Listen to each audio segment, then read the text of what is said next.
Shalom, queridos. Hoje é Jeremias capítulo 26. Glórias a Deus. Jeremias capítulo 26, o Senhor Deus ordena que o profeta vá ao templo e ali, diante de todos, anuncie os desígnios da sua palavra. Jeremias obedece e diz ao povo tudo quanto o Senhor lhe ordenou. Após a profecia, a atitude dos ouvintes foi espancar e prender o profeta. Isso ocorreu porque as palavras de Deus, mencionadas por Jeremias, dizia que eles deviam arrepender-se. O que ocorre é que queremos ouvir de Deus apenas aquilo que nos satisfaz. Queremos sempre ouvir Deus dizer sim, sim, sim, para nossos planos, projetos, estilo de vida, enfim. É sempre assim. Meu estilo de vida, Senhor, tá vendo como é? Aí o Senhor dizer, sim, minha filha, estou gostando do seu estilo de vida. Meus projetos, Senhor, está vendo como são? Sim, minha filha, eu estou gostando dos seus projetos. Meus planos, Senhor, está vendo quais são? Sim, minha filha, eu estou gostando dos seus planos. É isso que a gente quer ouvir. E quando o profeta vem dizer, esse plano não, desse jeito não, não é assim que eu quero desse jeito. Pronto, o profeta toma até pancada, pancadas. Mas graças a Deus que o profeta tem alegria. Deus coloca uma alegria no nosso coração. A gente acaba de falar aquilo que Deus mandou. É uma coisa tão gostosa. Doem que doer e apanhe se quiser, apanhe, bata quem quiser bater no profeta, mate o profeta, mas não tira a alegria do coração dele, porque só tem uma verdade, a palavra de Deus, e é um privilégio a gente falar a palavra de Deus.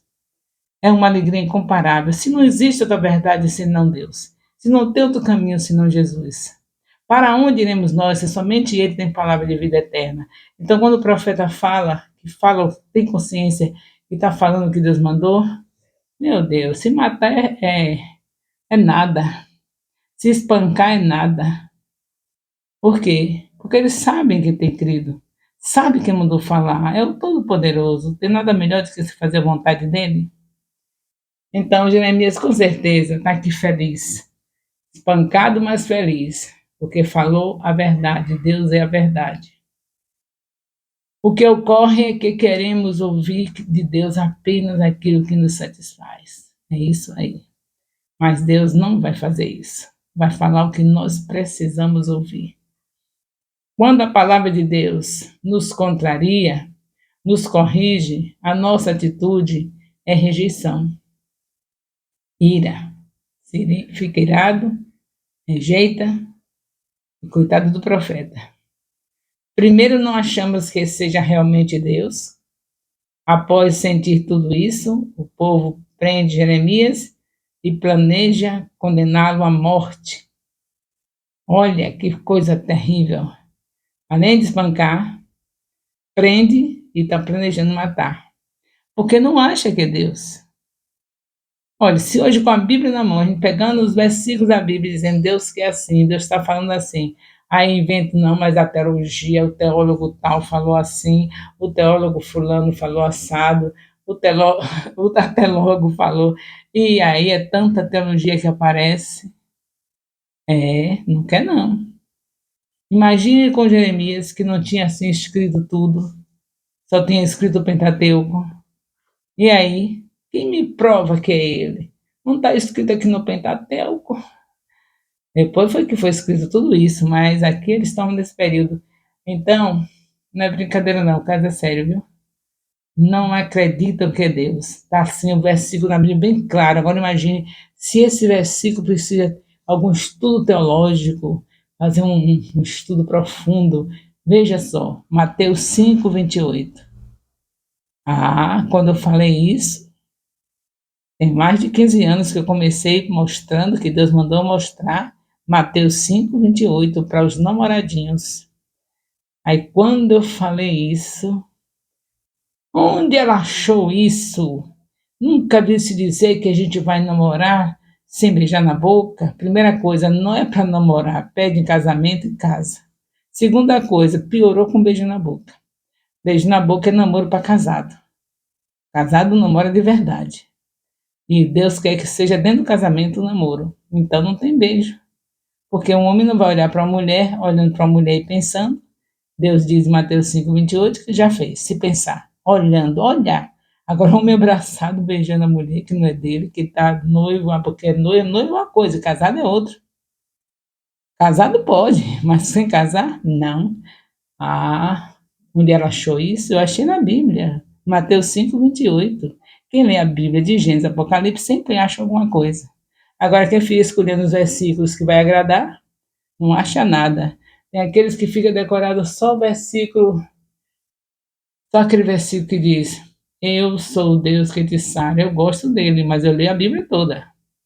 Eu sou o Deus que te sara. E leio o resto do versículo. Hoje o resto do versículo diz: Eu sou o Deus que te sara, se não fizer as mesmas coisas que o mundo faz, que os ímpios faz. Mas a gente só diz no início, que quando a gente fala o restante, já não está bom. Já acha ruim. Porque está completo, porque Deus falou para mais de 2 milhões de pessoas no deserto, o seu povo que tinha tirado do Egito, que agora já estava cheio de doença, por tanta rebeldia. E aí ele diz: Eu sou o Deus que te sara, se vocês não fizerem as mesmas coisas que o egípcio faz. Egito, que os egípcios fazem. Falando em Egito, é sinônimo de mundo. Então a gente trazendo para a nossa realidade: Eu sou o Deus que te sara, se não fizerem as mesmas coisas que o mundo faz, que os ímpios fazem. Mas a gente só lê o princípio do versículo. Aí se lê o resto já não serve. Tem que ler somente: Eu sou o Deus que te sara. Esse aí, meu Deus do céu, esse aí é de Deus. Não precisa teologia, não precisa estudar nada. Está na cara que Deus sara. Não precisa estudo nenhum. Deus sara. Claro, eu também acho que não precisa não. Deus sara. Agora, você só dizer que não precisa de teologia, de estudar profundamente esse, porque é a seu favor e o meu. E quando chegar na hora de dizer do pecado, dizer que se o homem olhar para a mulher e pensar, ele já fez, esconder esse versículo da Bíblia, ou então dizer que tem que ter um estudo mais profundo, porque não está sendo interpretado errado, não é bem assim, aí que está o problema, né? Está tão claro como esse aqui. Eu sou Deus que te sara, claro. O nosso Deus é o Deus que pode todas as coisas e sara qualquer doença e qualquer enfermidade. Está confirmado em Mateus 10, versículo 1 a 2. Tudo bem, não vai desfazer as bênçãos que Deus tem para nós. Mas desfazer a parte da limpeza, da purificação, quando vê que está falando do pecado, vai desfazer isso, quer dizer, Deus vai ficar só sarando e a gente no pecado. Pensando, pensando, pensando. Aí que está o problema, né? O profeta só serve se ele falar só de coisa boa. E a Bíblia tem muita promessa. Se a gente fala das promessas, aí é profeta, de verdade. Mas se o profeta falar o que Deus manda, que Deus não manda só falar coisas que vai beneficiar, fala também do pecado, aí não é para falar de pecado, não. Ali é até perigoso falar de pecado, viu?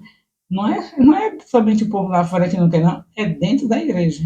O povo de Deus não quer que fale de pecado. Mas nós estamos aqui num discipulado de excelência, com a Bíblia na mão. Todos são profetas e profetizas, porque estão nos últimos dias, Atos 2,17. Então, capricha, profeta. Capricha, profetiza. Você que está na liderança, porque todos são profetas, mas Deus escolhe aquele que fica na liderança.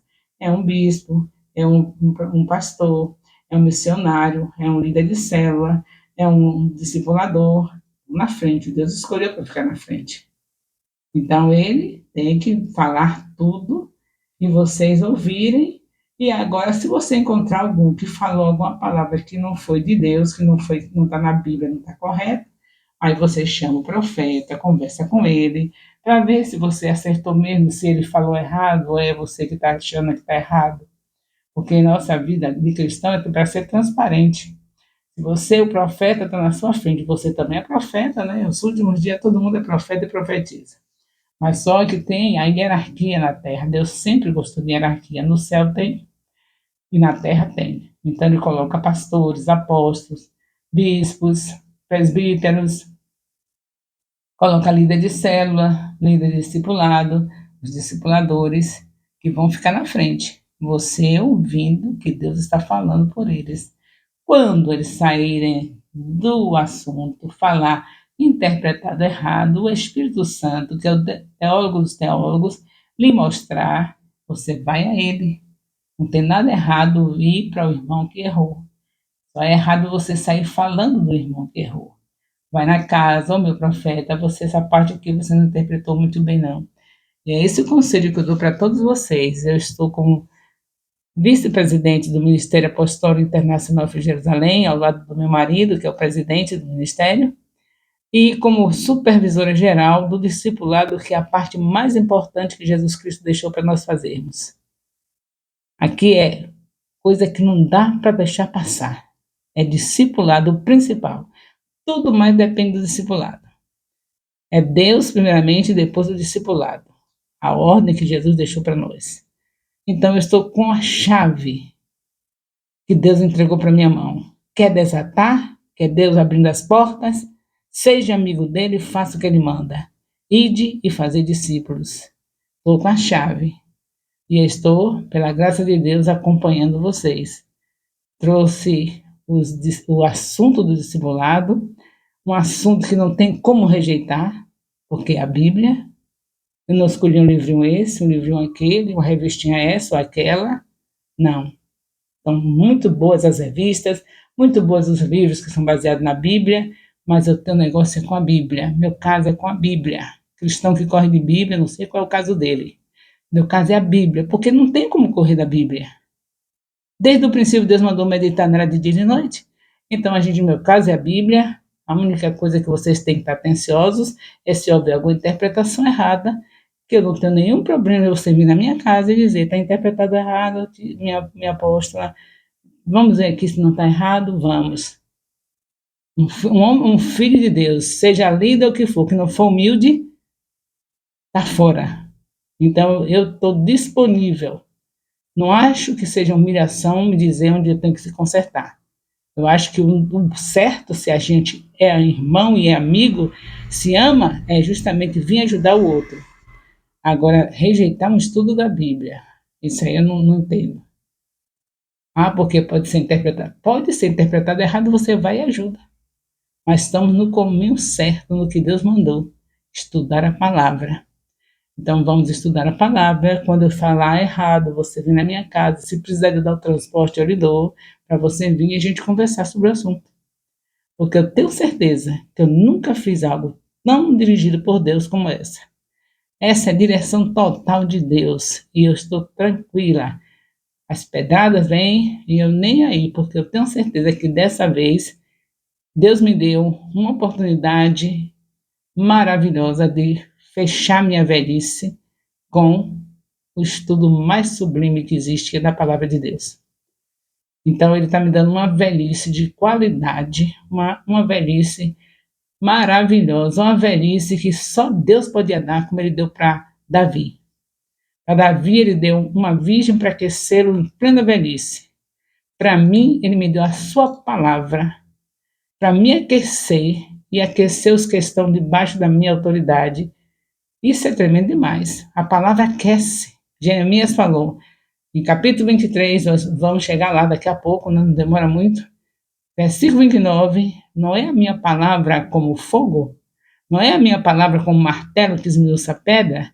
Pois eu só tenho que me maravilhar com um Deus desse, de amor incondicional. Quem sou eu para merecer algo tão grande? Mas ele quis fazer isso, me aquecer na minha velhice, a última etapa da minha vida aquecida nesse fogo da palavra e levando aqueles que ele entregou nas minhas mãos para serem aquecidos pela palavra. O avivamento já chegou no nosso ministério, para quem quis e está obedecendo, já estamos avivados. Avivamento é a palavra, ela é que nem fogo. Ela é como martelo que esmiuça a pedra. O amor de Deus, nosso Pai, a graça salvadora do nosso Senhor Jesus Cristo, a comunhão do Espírito Santo, seja com todos os discipuladores e discípulos do Ministério Apostólico Internacional, Filho de Jerusalém, desde agora e para sempre. Amém.